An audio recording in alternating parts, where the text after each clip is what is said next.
Happy birthday to you. Happy birthday to you. Happy birthday, dear wifey. Happy birthday to you. Hello everyone, Namaste guys. This video is about Zahra's update from Iran, her well-being, her safety. First of all, guys, it is her birthday today, so let's wish her a very happy birthday from your side, from all of us.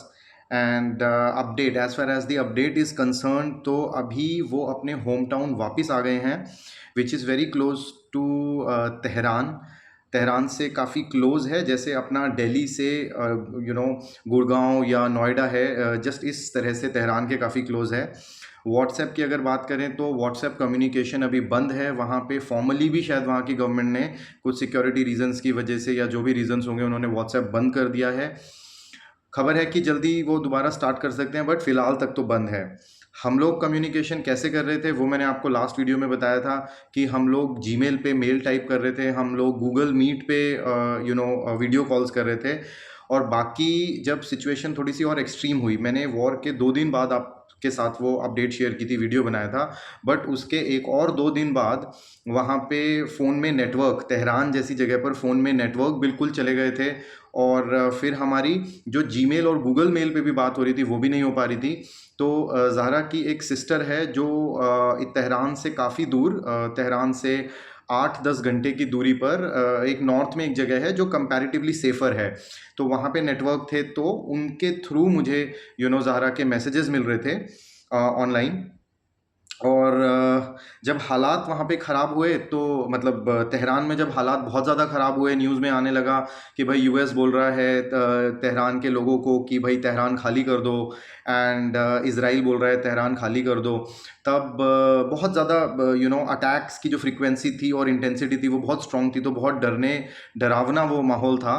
तो उस time पे मैंने भी ज़ारा की family से request करना start किया। और ज़ारा की जो सिस्टर जो मैंने बताया दूर रहती है, उसने भी फैमिली को बोला कि प्लीज़ आप यहाँ आ जाइए। और किसी तरीके से हमने कन्विंस किया फैमिली को कि भाई आप तेहरान से बाहर निकलिए प्लीज़, तो उन्होंने हमारी बात मानी, तेहरान से वो बाहर भी निकले। लेकिन वो ज़्यादा आगे तक नहीं पहुँच पाए गाइज़। एक जगह है रुदहेन, तेहरान के वो भी पास है, बट उतना पास नहीं है, राइट। तो वो वहाँ तक पहुँच पाए। और ज़ारा ने जब वो सिचुएशन एक्सप्लेन किया, तो वो बहुत ज़्यादा डरावना था। ज़ारा से जब मेरी बात हुई, या जो भी मेरी उसके सिस्टर के थ्रू जो मैसेजेस आ रहे हैं, उस पे ज़ारा ने लिखा कि भाई जब हम गाड़ी में थे तो हमने अभी लाइव वॉर देखी है, क्या होती है अपने जीवन में, अपने लाइफ में। बॉम्बिंग्स हो रही हैं, बॉम्बार्डिंग हो रही हैं, हम गाड़ी से देख पा रहे हैं। और आप इमेजिन कर सकते हैं, मतलब सुन के भी ऐसा लगता है कि कैसे एक डर बन जाता होगा इंसान के दिल में। एनीवे, तो यही रीज़न था कि फिर वो उस जगह पे वो रुके अपने किसी रिलेटिव के यहाँ, और सिस्टर के यहाँ नॉर्थ तक का ट्रैवल नहीं कर पाए उस बॉम्बार्डिंग और उस चीज़ से। वो इतना डर गए थे कि हम अपने, मदर बोल रही थी हम अपने घर से ही क्यों बाहर निकले अगर इतना बुरा हाल है यहाँ पे। तो एनीवे, रुदहेन नाम की वो जगह है जहाँ पे वो रुके, करीब 3 दिन या 4 दिन वो वहाँ पे रुके, 3 दिन के करीब। उसके बाद आपका सवाल होगा कि अब हम लोग कम्युनिकेशन कैसे कर रहे हैं, क्योंकि व्हाट्सएप बंद होने के बाद हम लोग जीमेल और गूगल मेल पे कर रहे थे। तो हम लोग कम्युनिकेशन कर रहे हैं एक लोकल ऐप के थ्रू। एक लोकल ऐप है जिसके थ्रू हम लोग कम्युनिकेशन कर रहे हैं, जिसका नाम है रूबिका। वो ईरानियन ऐप है।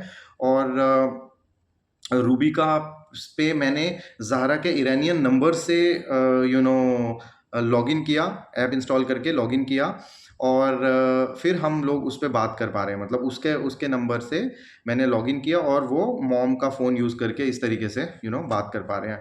महान ईयर की अपडेट मैं आपको देना चाहूँगा। अगर आपको याद है, पिछली वीडियो में मैंने बताया था 27 की, अभी जून 27 की हमारी तेहरान दिल्ली वाली फ़्लाइट बुक थी। जब मैंने महान एयर को कॉल किया, पहली वीडियो आपके साथ शेयर करने के बाद नेक्स्ट डे, तो महान एयर ने बोला देखिए हम ऑफिशियली, तो महान एयर दिल्ली वाले ऑफिस ने बाराखंबा में, उन्होंने बोला देखिए ऑफिशियली अभी हम अपनी तरफ से तो कैंसिल नहीं करेंगे, बट जो अभी लास्ट फ्यू डेट्स गई हैं, मतलब वीक में वो 2 दिन फ्लाइट चलती है, तो उन्होंने बोला जो लास्ट वाला फ्लाइट शेड्यूल थी वो कैंसिल हो गई, जो उससे लास्ट थी वो मतलब मोटी मोटी बात ये है कि वॉर जब से स्टार्ट हुई है 13th की अर्ली मॉर्निंग से, या 12th की नाइट से आप बोल सकते हैं, लेट नाइट से, तो तब से लेके अभी फ़्लाइट कोई नहीं आई है, एयरपोर्ट शट डाउन है और कोई उम्मीद भी ऐसी नहीं लग रही है कि अभी फ़्लाइट उड़ेगी। बट वो अपनी तरफ से कैंसिल नहीं कर रहे हैं महान एयर, वो बोल रहे हैं 27 तक वेट करो, तब हम कैंसिल करेंगे और उसके बाद रिफ़ंड प्रोसेस करेंगे जो 15 डेज़ में आएगा। Anyway that's a secondary thing.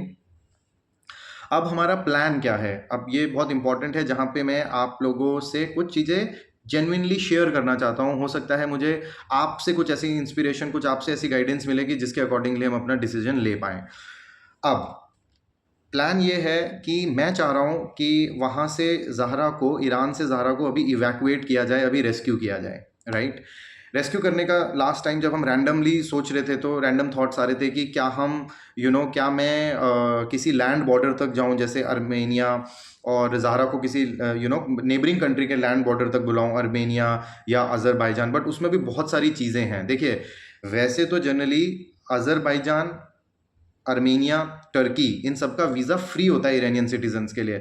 लेकिन वॉर के टाइम पे एग्जैक्टली क्या चल रहा है, क्योंकि वॉर के टाइम पे मास पलायन होता है, मतलब बड़ी संख्या में लोग जाते हैं। तो अब ये नहीं पता कि क्या अभी भी इन कंट्रीज़ ने उनके लिए वीज़ा फ्री किया हुआ है ऐसी सिचुएशन में। मुझे लगता है नहीं, मुझे लगता है नहीं, जब तक कोई गवर्नमेंट ऑफिशियली ही रेस्क्यू नहीं करवाएगी, इवैक्यूएट नहीं करवा पाएगी। तो बहुत सारे ऐसे चैलेंजेस हैं। चैलेंज एक और ये हो सकता है कि अगर हमारा कम्युनिकेशन आपस में बिल्कुल बंद हो गया, राइट? और तीसरा एक इमोशनल चैलेंज जो हमारे सामने है, इस बात पे मैं आप लोगों से आप लोगों से शेयर करना चाहता हूँ कि जैसे मान लीजिए ज़ाहरा को मैं अभी किसी तरीके से यहाँ पे इंडिया ले आया, किसी तरीके से हम लोगों ने प्लान किया और मैं उसको इंडिया ले आया। तो मेरा सवाल ये है आप लोगों से कि क्या वो अपनी फैमिली को मिस नहीं करेगी? देखिए, definitely she is going to be with her husband, that is we all know. और यहाँ पे भी उसकी फैमिली है, mother in law, father in law, एक अच्छा है। बट क्योंकि सिचुएशन वहाँ भी इतनी डेंजरस चल रही है, और अगर जिस दिन इनका कम्युनिकेशन नहीं हो पाया, जिस दिन ज़ाहरा की यहाँ इंडिया वापस आकर ईरान बात नहीं हो पाई और वॉर में हम लोग न्यूज़ में देख रहे हैं, तो उस दिन की नाइट कितनी स्ट्रेसफुल होगी, वो एक दिन भी निकालना कितना मुश्किल होगा। तो ये एक सबसे बड़ा कंसर्न है कि हम इस बीच में मतलब हम ये नहीं प्लान कर पा रहे हैं अभी कि क्या एकदम तुरंत वहाँ से इवैक्यूएट किया जाए। सिचुएशन ख़राब हो रही है, यूएस ज्वाइन कर लेगा, ये हो जाएगा, वो हो जाएगा, सिविल वॉर हो सकती है, इस तरह के स्पेकुलेशंस हैं न्यूज़ चैनल को अगर हम देख रहे हैं तो। बट क्या हम अभी वहाँ से रेस्क्यू करें या फिर हम वेट करें और देखें कि क्या पता सिचुएशन बेटर हो जाए, क्या पता फ्लाइट्स ऑपरेट करने लग जाएँ, तो जिसके चांसेस बहुत कम लग रहे हैं। एनीवे, दूसरा, इंडियन स्टूडेंट्स को अभी इवैक्यूएट किया। आपने देखा होगा बहुत बड़े नंबर्स में 590 प्लस स्टूडेंट धीरे धीरे करके उन्होंने, गवर्नमेंट के पास तो पावर है, अथॉरिटी है, वो ईरानियन गवर्नमेंट के साथ मिलके ही ये सब करवा पाते हैं। तो उन्होंने जो भी है नेबरिंग बॉर्डर में बुलाया, शायद अजरबैजान जैसा स्टूडेंट्स बता रहे हैं, मैंने एक दो वीडियोज़ में सुना था। फिर अर्मेनिया से कोई फ़्लाइट आई है, ठीक है। तो क्या हम गवर्नमेंट को अप्रोच कर सकते हैं? मैंने महान एयर से आज बात करी और उन्होंने बताया। अब मेरे पास क्या है कि मेरे पास मेरा मैरिज सर्टिफिकेट है। मेरा मैरिज सर्टिफिकेट जो है वो एमईए से भी अटेस्टेड है, मिनिस्ट्री ऑफ एक्सटर्नल अफेयर्स से। तो मैं इंडियन सिटीज़न हूँ। इंडियन सिटीज़न की वाइफ जो है, लीगल वाइफ, लीगली हम लोग मैरिड हैं, वो अभी ईरान में है। बेशक वो ईरानियन नेशनल है, मगर इंडियन सिटीज़न की वाइफ है। तो मैं इस सिचुएशन में इंडियन एम्बेसी से भी मदद एक्सपेक्ट करूँगा कि भाई आप जो इवैक्यूज़ की जो लिस्ट है, जिन लोगों को आप इवैक्यूएट कर रहे हो, वहाँ पे उसका नाम भी ऐड किया जाए। बट दूसरा सवाल फिर वही से आता है माइंड में, क्या उसको अपनी फैमिली के साथ और टाइम स्पेंड करने दिया जाए? और क्या अगर टाइम स्पेंड करे तो सिचुएशन वर्स्ट हो गई तो फिर क्या करेंगे? फिर इवैक्यूएट करना मुश्किल हो जाएगा। अब फिर से मैं यही बोलूँगा कि कल बर्थडे टेक्निकली 12 बजे के बाद स्टार्ट हो गया था। हमने थोड़ा मैसेजेस एक्सचेंज करे बट वीडियो कॉल नहीं हो पाई। तो आज मेन बर्थडे वाले दिन, अभी भी बर्थडे ईरान में तो हमसे टाइम जो है वो 2 घंटा पीछे है। तो यहाँ 12 बजे तक अभी हम बोल सकते हैं कि बर्थडे अभी ऑन है। और आज हमारी वीडियो कॉल पे फाइनली बात हो पाई जब वो अपने होम टाउन तेहरान के पास वापस लौट के आए हैं। आप सबकी तरफ से मैं ज़ारा को बर्थडे विश कर दूंगा। अगर आपका कोई मैसेज है, कोई संदेश है, तो प्लीज़ आप मुझे बताइए, मैं वो भी ज़ारा को कन्वे कर दूंगा। इस समय पे बहुत क्रिटिकल टाइम है, हमें खुद नहीं समझ आ रहा है कि क्या करें। हमें खुद नहीं समझ आ रहा है, इसलिए मैं आपसे डिस्कस कर रहा हूँ, इसलिए मैं बाकी लोगों से डिस्कस कर रहा हूँ कि इस समय पे क्या किया जाए। Anyway guys, keep praying for her well being, please keep praying for her safety के लिए आप इसी तरीके से सपोर्ट करते रहिए। आपका जो इमोशनल सपोर्ट है, your love and respect, your love and respect उस सब के लिए बहुत बहुत शुक्रिया। Once again thank you very much. And मैं ज़ारा की अपडेट आपको देता रहूँगा। बाय गॉड्स ग्रेस, भगवान ने चाहा तो बहुत जल्दी ही ज़ारा और मैं, हम दोनों मिलके आप लोगों के लिए व्लॉग्स बनाएंगे, वीडियोस बनाएंगे। Thank you so much guys.